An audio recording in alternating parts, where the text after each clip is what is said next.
Damos gracias al Señor porque tenemos un templo bastante amplio que nos permite poder mantener esa distancia social, esos famosos o esas famosas 10 patitas, o 6 patitas, 6 pies. El Señor nos bendiga en esta hora y damos gracias por poder estar aquí. Pero como les decía, esto es algo totalmente nuevo para nosotros. Durante este tiempo de pandemia se nos ha restringido de poder realizar iglesia, de poder hacer iglesia como es la voluntad de Dios. De hecho, hemos sido confinados a quedarnos en casa por bastante tiempo para evitar la propagación del COVID-19 o del coronavirus. Y aunque no quiero que me malentienda, yo no estoy en desacuerdo con la obediencia a las autoridades. Pienso que la palabra del Señor es bastante clara, donde dice que toda autoridad ha sido puesta de parte de Dios. Y es nuestra responsabilidad como hijo de Dios, como parte del pueblo de Dios, orar por nuestras autoridades. Pero hay que ser honestos y haciendo un análisis de lo que están mostrando los medios de comunicación, son muchas veces bastante amarillistas, y también escuchando a los expertos veo que hay muchas discrepancias en cuanto a cómo se ha tratado esta situación del coronavirus. Bueno, solo para modo de recordar, durante la historia de la humanidad nos hemos enfrentado muchas veces a pandemias. Esta no es la primera pandemia que enfrenta el mundo. Y la iglesia, ¿sabe qué? Ha sobrevivido a todas estas pandemias, a todos estos acontecimientos. Y esta vez tampoco va a ser la ocasión. Tampoco va a ser la excepción. Sino que la iglesia es sostenida por nuestro Dios. Muchos, lamentablemente, durante este tiempo, hemos visto que se han enfriado. Han priorizado de manera equivocada. Si les costaba venir a la iglesia cuando teníamos servicio, con este tiempo de quedarse en casa, también se han desconectado totalmente de la iglesia. De hecho, uno ve las transmisiones que estábamos haciendo y empezamos con un alto número e íbamos bajando hasta tener pocas personas conectadas. Eso también muestra de alguna u otra manera el interés que hay por las cosas de Dios. Y tenemos que ser honestos con esto. Hasta la fecha hay 5 pandemias que han sido letales en el mundo. Y este es el orden. Yo estuve indagando, estudiando un poquito. La pandemia de la viruela, del sarampión, de la gripe española en el año 1918, la peste negra y también el VIH. Ahora, hablando de manera concreta, el más letal de todas estas pandemias y de todos estos virus ha sido la variola, causante de la viruela. El virus se llama variola y causa la viruela, que hoy está erradicada gracias a las vacunas, según nosotros podemos obtener en los antecedentes que hay. Ahora, y que no ha provocado brotes tan concentrados en el tiempo, pero su supervivencia a lo largo de los siglos dice que lo ha catapultado a ser el homicida número 1, y se calcula que este virus mató a 300 millones de personas. Aparte de dejar a muchas personas con la piel marcada. Así que se han enfrentado otras situaciones de pandemia en el mundo. Ahora dice acá, frente al sarampión, otro virus que ha matado a 200 millones de personas. Y hoy día existe una vacuna. Así que nosotros esperamos también que pronto los expertos en medicina puedan tener una vacuna también para este virus. Pero de alguna u otra manera también tenemos que ir tornando a la normalidad. Yo veía hace un par de semanas atrás algunos reportajes, algunas noticias que dan de mi país, en Chile, y no sabía si si apagar la televisión, ponerme a llorar, porque realmente nuestros países en América Latina están viviendo situaciones muy, muy difíciles. Estamos aquí en los Estados Unidos y esta es una tierra donde fluye la leche y la miel. No creo, conociendo todas las oportunidades que da el gobierno, las instituciones que brindan apoyo a las personas necesitadas, no creo que alguien se muera de hambre aquí. Pero muchas veces en nuestros países las oportunidades son completamente diferentes. Hace muchos años que no se veía esto en Chile, pero pude ver que habían personas que se estaban organizando para hacer lo que se denominan las ollas comunes. Y las ollas comunes son cuando se ponen a preparar comida en ollas muy grandes para darle a la población, a los vecinos, porque muchos de ellos no tienen comida, no tienen trabajo y no tienen que como comprar cosas. Y sabe una de las cosas que también tocaba mi corazón, que las personas que comienzan estas obras de caridad, de ayuda a sus vecinos, a sus prójimos, ¿sabe qué? Eran personas comunes y corrientes, humildes, que tampoco tenían la economía para hacerlo, pero dentro de sus propias cosas que tenían ellos, una papita, qué sé yo, un par de verduritas, ellos decían, aunque sea una sopita vamos a hacer, pero vamos a compartir con nuestros vecinos. Podemos ver también que estas crisis sociales también muestran lo que está en el corazón de las personas.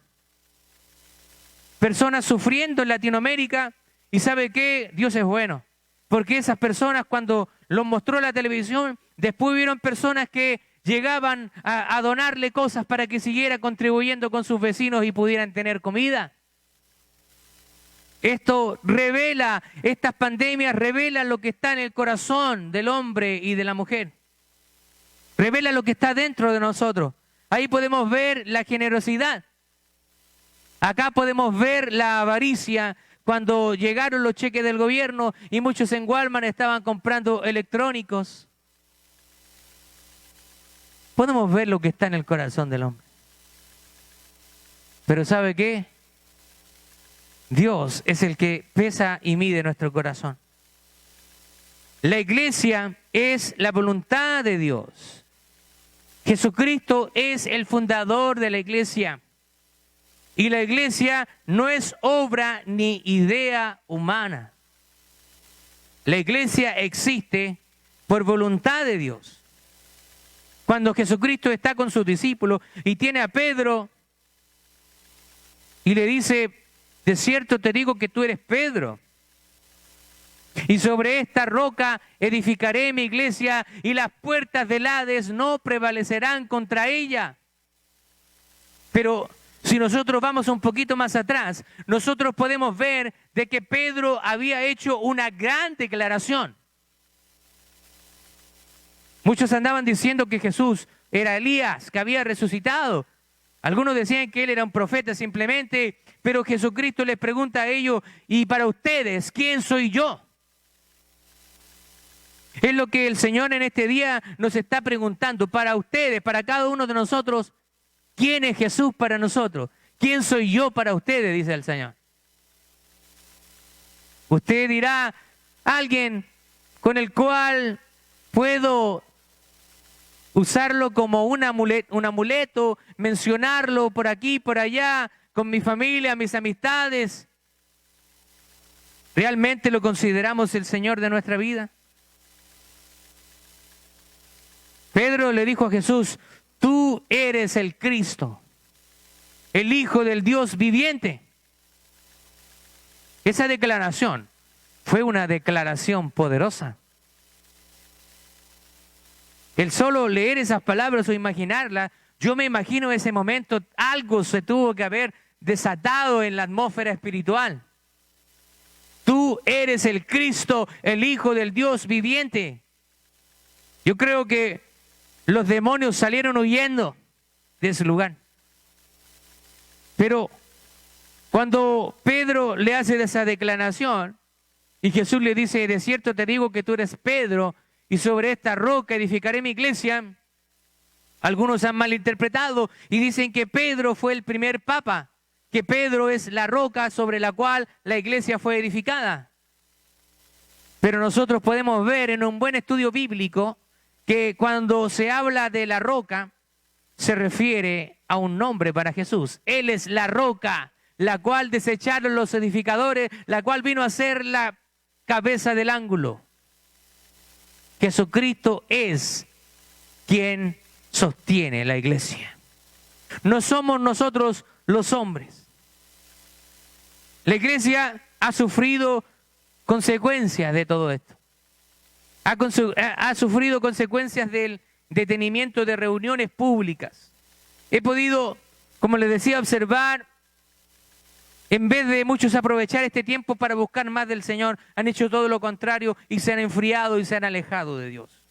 Ahora, pero es una tarea de cada uno de nosotros construir la iglesia del Señor y seguir haciendo el trabajo que Él nos ha encomendado a cada uno de nosotros. Gloria a Dios. Sin lugar a dudas, es una tarea para cada uno de nosotros. Y es una situación, esta situación en algún momento va a ser historia. Vamos a acordarnos, oye, ¿te acuerdas cuando estuvimos 3 meses en la casa? Va a ser historia todo esto, ya está comenzando a ser historia, de a poquito, tratando de volver a la normalidad. Pero mientras tanto, como iglesia, nosotros debemos seguir enfocándonos en nuestro propósito, en nuestra misión y en nuestra razón de existir. Tenemos que orar por todos nuestros hermanos que quizá el día de hoy no están acá. Algunos puede ser por alguna razón legítima y también es probable que muchos otros no. Hablaba con algunos hermanos y a veces tenemos restricciones para venir a la iglesia, pero para irnos de shopping. Van a abrir Macy's ahí en las tiendas del mall y muchos se van a amontonar, no les va a molestar estar cerca. Así que esperemos que nuestros hermanos que no están acá realmente lo estén haciendo por un motivo legítimo. No estamos juzgándoles, pero estamos hablando de una realidad. A veces buscamos los pretextos para justificarnos. Ahora, la palabra iglesia viene de una palabra griega que es eclesia. Y esta palabra significa una asamblea. Esta palabra era utilizada allá en Israel. Los judíos la utilizaban para referirse a una reunión masiva donde había muchas personas. Pero esta iglesia empezó a tomar una connotación refiriéndose al cuerpo de Cristo, a la reunión de creyentes. Entonces, cuando se habla de eclesía, se habla de una asamblea o una reunión de creyentes. Es muy interesante que nuestra palabra en el castellano o en español fue transliterada del griego. Hay muchas palabras que usted no se da ni cuenta, pero en nuestro idioma vienen transliteradas, se toman de otros idiomas. Le voy a dar algunos ejemplos. La antropología es el estudio del hombre. Antropos en griego es hombre. Y así podría darle muchos ejemplos de palabras que se toman de otro idioma. Por ejemplo, en español se usa la palabra bistec para referirse a un trozo de carne, y eso es una transliteración de beef steak. Los hispanoparlantes, como a veces nos cuesta pronunciar, tomamos algunas palabras prestadas y después pasan a ser parte del vocabulario. Así que cuando uno pide un bistec en algún país de Latinoamérica, todo entiende. Aquí un americano no lo entendería si usted no se lo pronuncia como beef steak. Así que hay muchas palabras que se toman de otros idiomas. Y en este caso la palabra iglesia fue tomada de ese idioma y traído al español y se tomó como iglesia, pasando a ser una palabra exclusiva del idioma español. Prácticamente suena igual, eclesia, iglesia, diferente es en inglés que es church. Así que los que quieren aprender griego les va a ser más fácil. Hay mucha similitud con el español. Ahora, pero, como le decía, la iglesia es una reunión, una asamblea de creyentes. Pero esa asamblea, esa reunión tiene un propósito. Aquí nosotros no nos reunimos para venir a pasar el rato, o como dicen algunos, para venir a janguear, para venir a pasarla. No, nosotros no venimos aquí para eso. Esta asamblea tiene un propósito, y ese propósito está dado en la palabra de Dios. Mire, Hechos capítulo 2, verso 42. Lea conmigo. Y perseveraban en la doctrina de los apóstoles, en la comunión unos con otros, en el partimiento del pan y en las oraciones. ¿Se da cuenta? Estamos en Hechos capítulo 2. En Hechos capítulo 1 estaban ellos esperando el Espíritu Santo. ¿Se acuerda? En el capítulo 1 dice la promesa del Espíritu Santo. Y en el capítulo 2 de Hechos, nosotros podemos ver la venida del Espíritu Santo. De hecho, ese versículo tan maravilloso dice que recibiréis poder cuando haya venido sobre vosotros el Espíritu Santo y me seréis testigos. Así que los primeros capítulos de Hechos vemos cómo Dios está iniciando su iglesia con una ignición tremenda de poder de lo alto que es el Espíritu Santo. Así que cuando nosotros vemos ese versículo, muchos podemos ver ahí que hay un propósito. Ellos se reunían con un propósito. Y ese propósito, aunque por supuesto que no es exclusivo, podemos ver que hay muchos propósitos secundarios por los cuales la iglesia se reúne y por lo cual es importante estar aquí. Pero la iglesia, en ese particular versículo, podemos nosotros extraer para que ellos se reunían. Y acá nosotros podemos extraer 4 principios de propósitos de la iglesia. Primero dice, y perseveraban en la doctrina de los apóstoles. Así que lo primero era enseñar la doctrina bíblica. Así que cuando usted viene a la iglesia, usted aprende doctrina bíblica. Usted aprende de la palabra de Dios. Ahí dice, y perseveraban en la doctrina de los apóstoles. Pero a su vez, los apóstoles no habían recibido, habían recibido esa enseñanza directamente de Jesús. De hecho, esa es uno de los requisitos para reclamar el ministerio apostólico.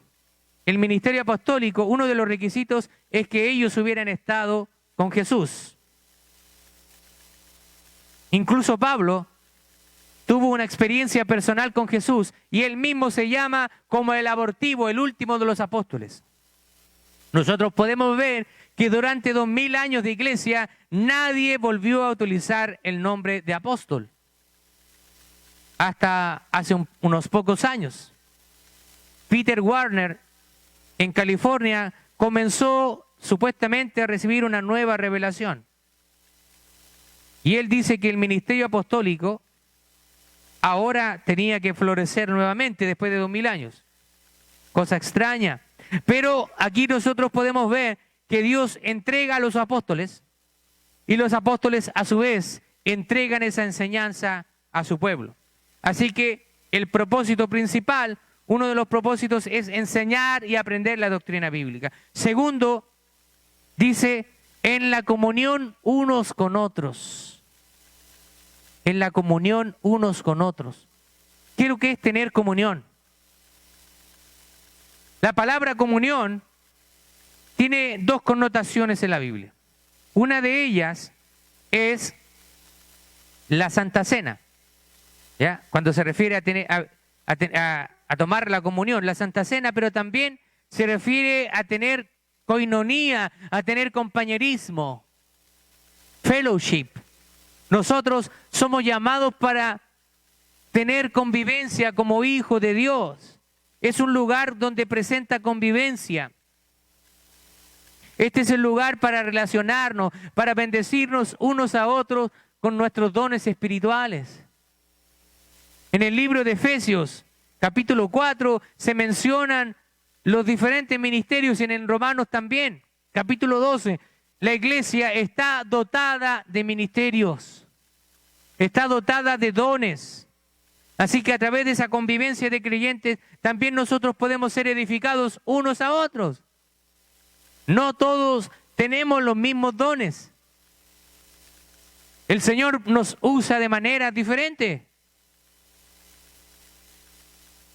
Quizá un hermano no es bueno para pararse aquí y para predicar, pero quizás es usado poderosamente cuando habla persona a persona. Cuando empieza a hablar persona a persona y Dios lo usa y las personas se convierten. Así que Dios los utiliza de manera diferente. Algunas personas son poderosas en oración. Cuando se ponen a orar, tiembla el lugar y los demonios huyen porque hay una presencia especial, un respaldo especial de Dios. Todos tenemos diferentes dones. También la iglesia se reúne para el partimiento del pan, dice, para compartir la Santa Cena. Hoy día nosotros vamos a compartir la Santa Cena de una manera diferente. Después nuestro hermano Melitón nos va a ir guiando, pero tenemos esta copa de comunión que viene con el pancito arriba para que sea más higiénico y evitar cualquier tipo de contacto.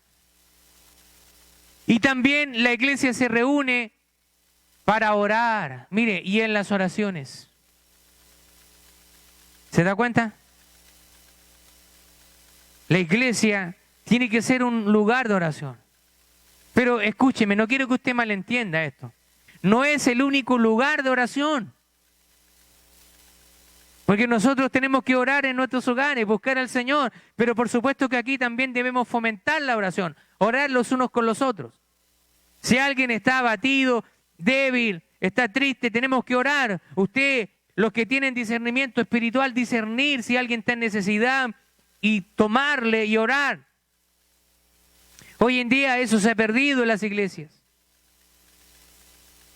Yo recuerdo cuando estaba en mi iglesia en Chile, cuando me convertí, a veces yo llegaba mal a la iglesia. Llegaba triste, abatido. Y yo necesitaba fortaleza de parte del Señor. Y de repente venía alguien y me decía, ¿sabes qué, hermano? El Señor puso en mi corazón que tengo que orar por ti. El Señor, cuando oraba por esa persona, oraba por mí, Dios me bendecía. ¿Por qué hoy en día nos hemos vuelto tan individualistas? Si usted hace algo decentemente y en orden, nosotros no vamos a prohibir que usted haga algo aquí. Nosotros queremos que cada uno de nosotros pueda desarrollar el don que Dios le ha dado.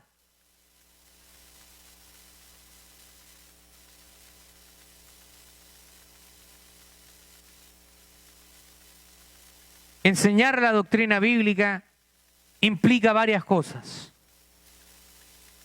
Implica corregir mala doctrina.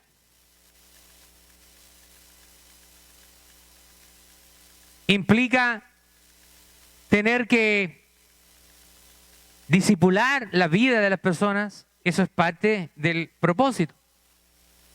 Aunque no está explícitamente aquí, pero cuando nosotros enseñamos la doctrina bíblica, nuestra intención está en que las vidas sean discipuladas. Cuando nosotros enseñamos acá, queremos que usted pueda ser corregido y usted pueda aplicarlo a la vida.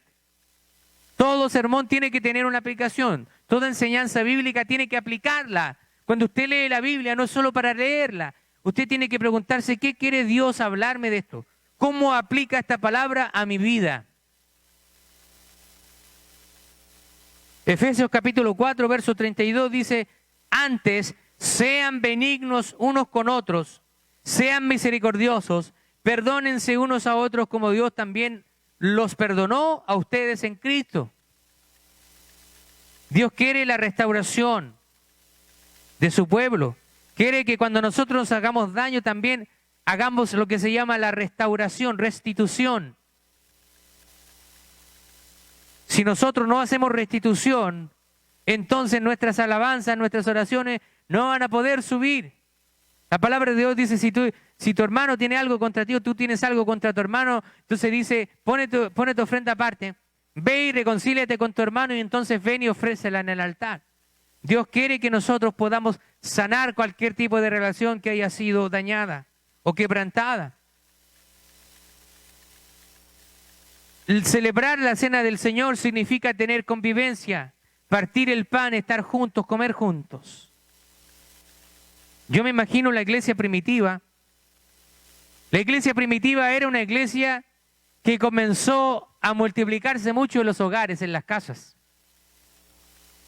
Ellos tenían mucha convivencia y muchas veces yo rescato eso, que nuestra cultura hispana es una cultura muy hospedadora. ¿Está de acuerdo conmigo? Somos hospedadores. Yo recuerdo en Chile, yo iba a hacer una visita, a veces relámpago, a saludar a una familia, y me hacían entrar, pase por aquí, pastor. Y yo pasaba, siempre con buena voluntad, no sabiendo qué había. Me decían, pastor, siéntese a la mesa. Yo ya quedaba mirando un poco extraño, ¿qué se está tramando esta hermana, este hermano?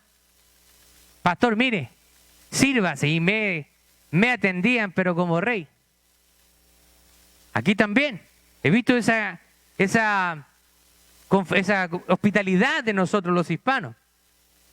A veces no es que critiquen a nuestros hermanos americanos, pero son muy diferentes. A veces uno va a la casa y ni un vasito de agua me ofrecen, pero nosotros los hispanos somos más de familia, somos más de compartir muchas veces y poder dar al otro de lo que tenemos.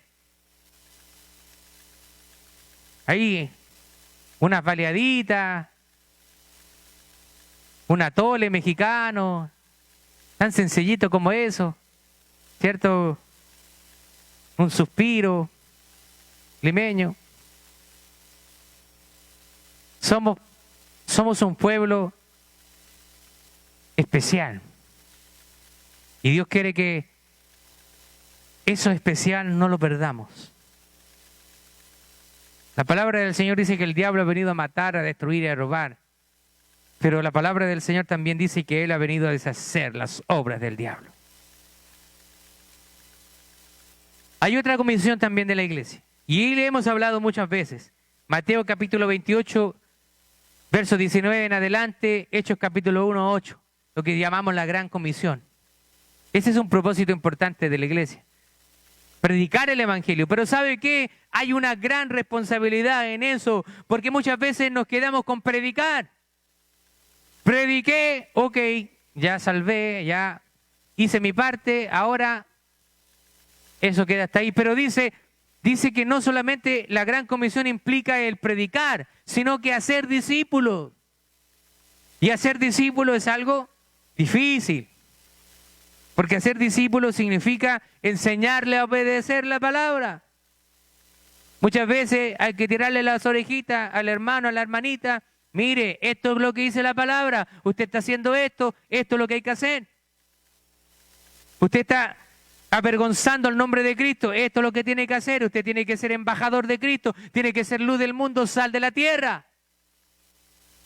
Por eso que hoy en día la iglesia ha perdido credibilidad. Porque hemos dado mal testimonio de Cristo. Pero es tiempo de que el remanente que Dios ha guardado se levante y comience a proclamar al Rey de Reyes y Señor de Señores.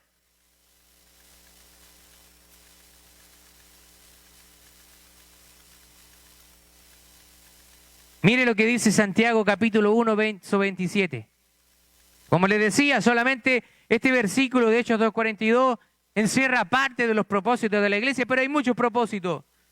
En Santiago 1:27 dice, la religión pura y sin mácula delante de Dios el Padre es esta. O sea, la religión pura. La verdadera religión es esta. Dice, visitar a los huérfanos y a las viudas en sus tribulaciones y guardarse sin mancha del mundo. ¿Se da cuenta? Mostrar benevolencia frente al necesitado, frente al desamparado, al huérfano, a la viuda. Y guardarnos sin mancha del mundo. Así que con nosotros como iglesia estamos llamados para ministrar a aquellos que están en necesidad. Y esto no solamente incluye compartir el evangelio, sino también compartir necesidades físicas que tengan las personas. Si usted ve a un hermano en necesidad, bendígalo. Si usted ve que viene tiene quizás un puro parcito de zapato y usted lo ve con largo tiempo, bendígalo con un parcito de zapatos. Si usted ve que hay una necesidad económica en su hogar, bendígalo. Bendígalo. Yo podría estar contándole todo el día tantos testimonios maravillosos de la providencia de Dios y cómo también Dios nos ha llamado a bendecir a las personas. Hemos recibido muchas bendiciones. ¿Sabe qué? Durante este tiempo de pandemia he visto también cómo Dios nos ha bendecido como iglesia y como familia. Como familia hemos sido sorprendidos. Hermanos nos han bendecido sin esperarlo. Quizás en el momento más difícil hemos podido ver la bendición de Dios. ¿Sabe qué? Y le voy a decir algo. Durante este tiempo de pandemia, mi refrigerador y congelador ha estado más lleno que nunca. Ni cuando estaba normal las cosas estaban tan llenas. Mi esposa es testigo. Ha habido bendición y ¿sabe qué? También ha habido bendición para compartir con los hermanos que han necesitado una mano. Eso es lo que quiere el Señor, nuestra sensibilidad. Él quiere nuestro corazón. No sé si yo le he contado esta historia antes, pero cuando yo me convertí, había sido muy escéptico. Escéptico porque venía de un trasfondo universitario, estaba estudiando ciencias, química, entonces usted sabe que hay mucha influencia de agnosticismo, filosofía, así que yo me consideré agnóstico y también fui ateo. Pero yo recuerdo durante esa etapa de mi vida, y era algo insólito y contradictorio, porque aun cuando yo me consideraba ateo, sabe que yo hablaba con Dios. Entonces, yo le decía, bueno, mira, si tú existes, entonces que pase esto. Y yo como que ponía a prueba a Dios. Dios no tenía por qué hacerme caso, pero por alguna u otra razón, ahora entiendo que Él tenía un propósito conmigo y cuando yo le decía algo, las cosas sucedían.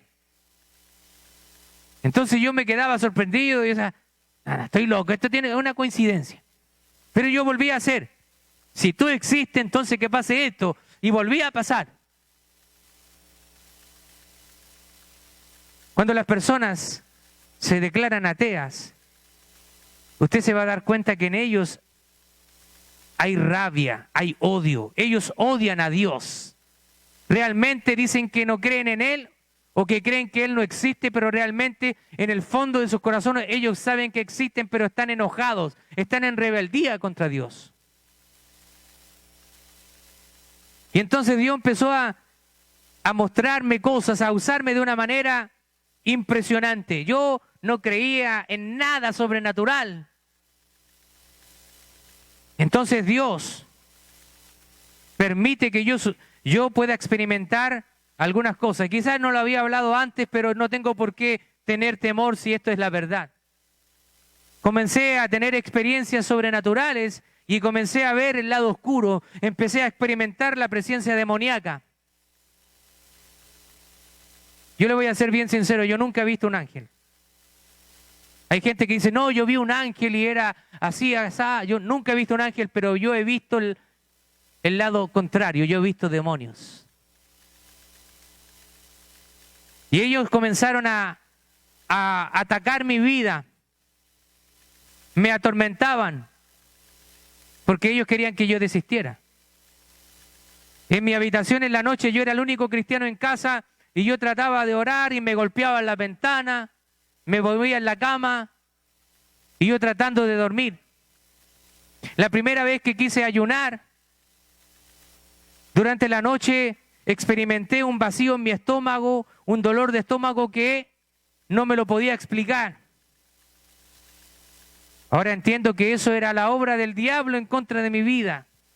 Pero Dios necesitaba convencerme de que esto era algo real. Esto es real, hermano y hermana. Esto no es algo sencillito. Estamos en una batalla espiritual. Y recuerdo que yo era muy ignorante de la Biblia. Le soy sincero, era ignorante.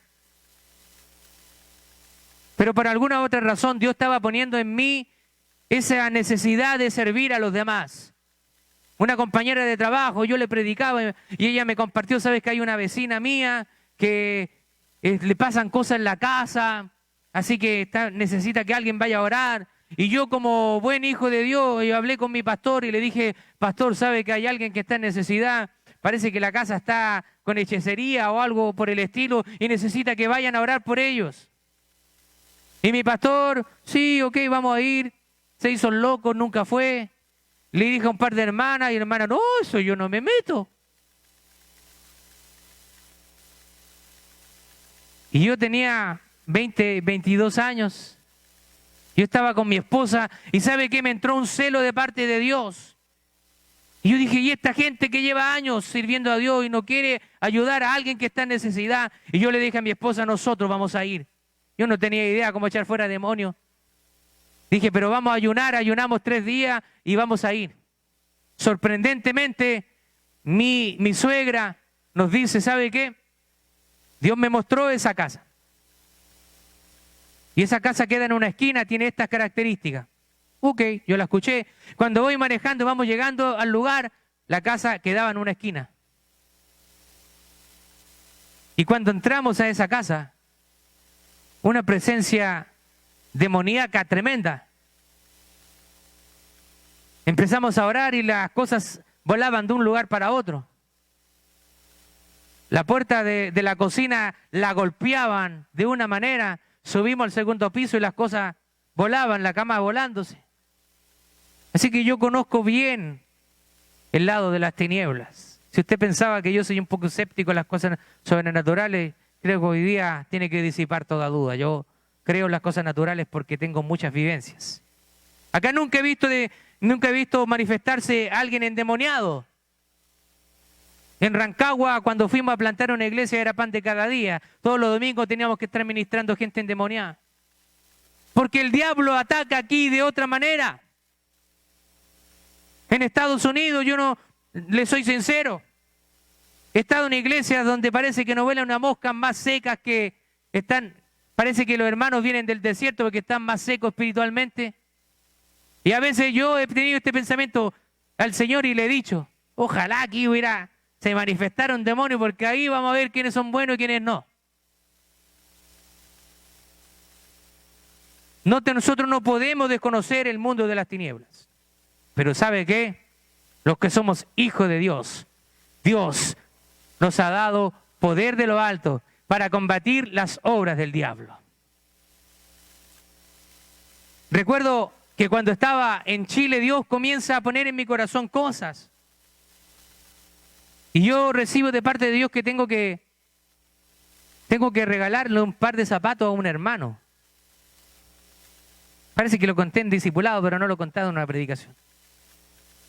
Había un hermano de la iglesia y el Señor pone en mi corazón, mira, yo me había comprado un par de zapatos nuevos y lo iba a estrenar y andaba con otros zapatos, estaban buenos también, pero el Señor me dice, tienes que regalar esos zapatos.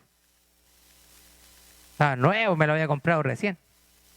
Skechers, huevitos, cuero. Y el Señor pone en mi corazón que tengo que regalar eso.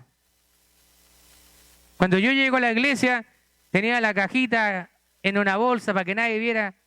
Y yo empecé a mirar, lo tenía en el auto, y yo empecé a mirar al hermano y lo miraba los zapatos y no pasaba nada. Dije, no, esto es cosa mía. Es cosa mía. A lo mejor el hermano ni necesita. Y yo estoy imaginando cosas. Pero el hermano viene a orar al altar. Allá se acostumbra a que la gente pase a orar al altar. Entonces yo miré sus zapatos y vi que sus zapatos tenían agujeros. Y ahí ya me empecé a dar cuenta de que no era algo mío. Y empecé a pedirle perdón al Señor. Así que fui a buscar la bolsa al auto, venía transpirando, acercándome al hermano. Hermano, ojalá que no se sienta mal, porque a veces uno quiere bendecir a un hermano y el hermano se siente mal. Pero no, cuando alguien quiera bendecirlo, usted reciba la bendición. Eso yo lo aprendí. Entonces traía sus zapatos y le dije, hermano, ¿sabe que Dios me puso esto en mi corazón? Espero que usted lo reciba. ¿Cuánto calza usted? 40. Yo también. Esto es para usted, hermano. ¿Sabe qué? El hermano abre la caja y se pone a llorar y me dice, el Señor sabe cuál era mi necesidad. Pero yo podría estar contando historias de mi vida todo el día, hermano, hermana. Pero ¿sabe lo que quiere el Señor? Quiere que usted viva su experiencia personal con Él. Y esto no es para algunos, esto es para todos. Pero usted tiene que ser sensible a la voz de Dios para que Dios pueda usarlo o usarla. En esto Dios no hace distinción de sexo. Dios quiere usar a sus hijos y a sus hijas de una manera poderosa. Así que la iglesia tiene un propósito especial y en la iglesia ocurren cosas especiales porque nosotros somos gente especial. La palabra dice que somos nación santa, pueblo adquirido por Dios. Durante este tiempo, el diablo ha tomado ventaja de la iglesia. Pero ¿sabe qué? Yo me tomo de esa palabra del Señor, donde dice que las puertas del Hades no prevalecerán contra ella. Dios, a través de Jesucristo, es quien edifica su iglesia.